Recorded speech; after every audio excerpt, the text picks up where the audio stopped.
Alright boys, it's 3 a.m. so it's the perfect time to make a video. Vesper's host dungeon seems to be one of the better ones that they have made, and in this video we are going to tell you and show you how you can one phase both bosses in this new dungeon and absolutely destroy them. Now I will be honest that the first boss is definitely a very unique boss, especially during its damage phase, because the servitor boss, whenever you pop the suppressor, the servitor boss will disrupt into, I think it's 9 or 10 of the much smaller servitors, and you have to deal damage to all of them and blow them all up, which opens the door for things like Glacial Quake to easily be one of the best damage strats to go about with. In this clip, I am literally just running the basic Riven Melt combo of Glacial Quake Titan with Synthoceps. And since your super is what's going to be doing most of the damage here, somebody in the fire team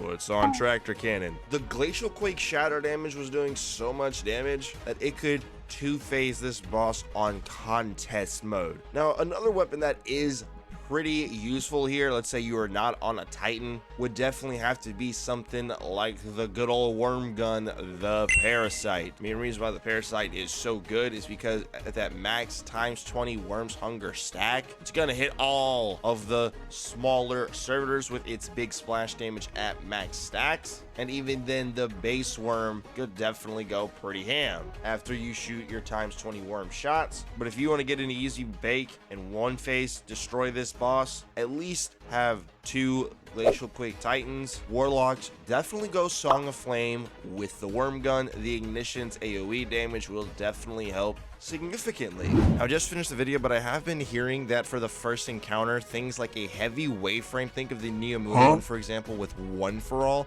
because the boss splits into 10 servitors, you can actually proc One for All throughout the entire damage phase, and your gigantic big wave from your heavy wave frame would be hitting most of them with every single shot. So something to look into, although I have not tried it personally yet. If you couldn't tell already, I'm not trying to go over any mechanics. That's not what this video is for. Every time we make this type of video when a new dungeon comes out, we never go over the mechanics like it's a guide. But that takes us over to the final boss, the Corrupted Puppeteer, and I will be very honest with you, this damage phase is very long. This is not like Chimera last time when we got Warlord's Ruin, where the damage window was so very short, except for when you got to the very final one up top. Nah bro, you get up here, you're in this arena for close to like 2 minutes. The first part of the damage phase, before we go in the bunker, you have plenty of time to dump damage while also trying to stay alive. And when you come out, you still have like another good 40-45 seconds, meaning things with very high total damage are going to be very good here. Now in this video, I'm going to recommend 2 exotics. We'll first briefly talk about Whisper of the Worm, just because, dude, this thing can really hit for some high numbers, especially if you are on a Sanguine Alchemy Warlock. This thing will smack this boss in the face, assuming that you can hit all your crits and not have to be constantly reloading and reprocking Whispered Breathing. Whisper is an excellent option. However, the easiest option to destroy this final boss is Grand Overture. I know that might sound kind of like, huh?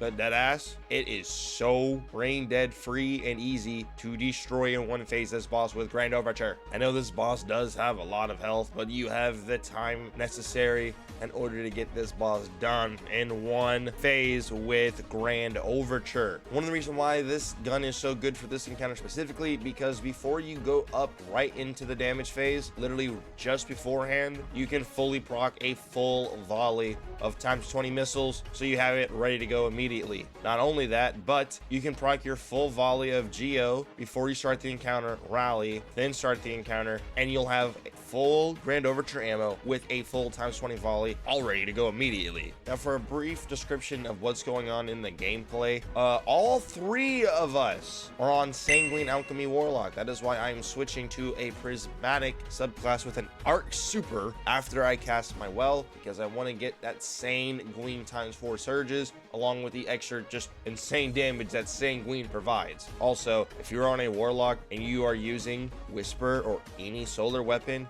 bro, hop your well, switch to prismatic with the solar super and the sanguine loadout, it's going to absolutely just juice your damage like you've never seen before. Trust me. Especially if you have faceted courage on your prismatic build and someone somehow in your fire team is applying a darkness debuff, whether it's slow from a chill clip weapon, slow / frozen from a stasis turret, or unravel from like your arcane needle strand melee, for example. That'll really juice your damage of your solar weapon in your well with sanguine procced on prismatic with faceted courage. I know it's a mouthful, but if you want the highest, most damage you can do, that is what you have to do. It's really insane. Of course, you don't have to be on a Warlock here. Prismatic Thunder Crash Titan goes so crazy in this entire dungeon. And then obviously something like a Celestial Golden Gun Hunter is never something to just scoff at, right? We'll happily always take that. And Grand Overture unironically is so good in this third encounter that it can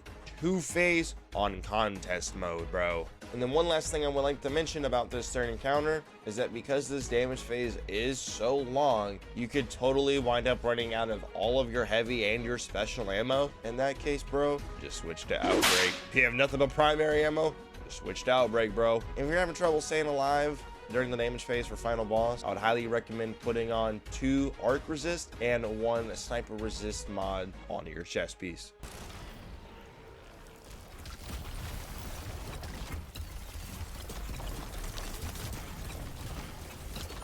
I'd get closer if I was you, Jacob.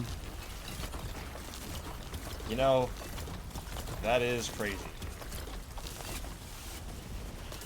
Where's he at? I just shot myself. Oh, whoops.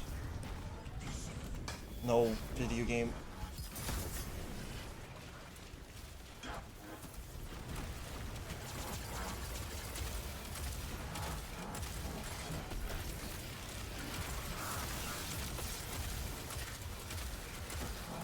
Right?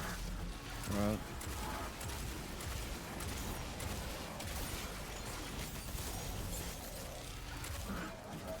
Oh my goodness.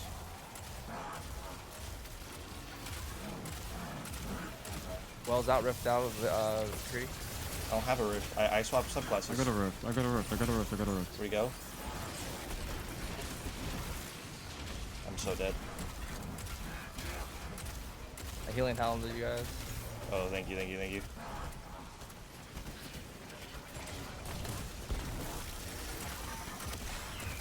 Cool. Got the Right ball, there. go. Still got 19 shots left. This is free, dude. Yeah. I have a healing grenade as well. I don't have a rift. I use mine up there though. I got rift, I got Bro. rift. I can drop rift, I can drop rift. Rift and healing turret will be plenty.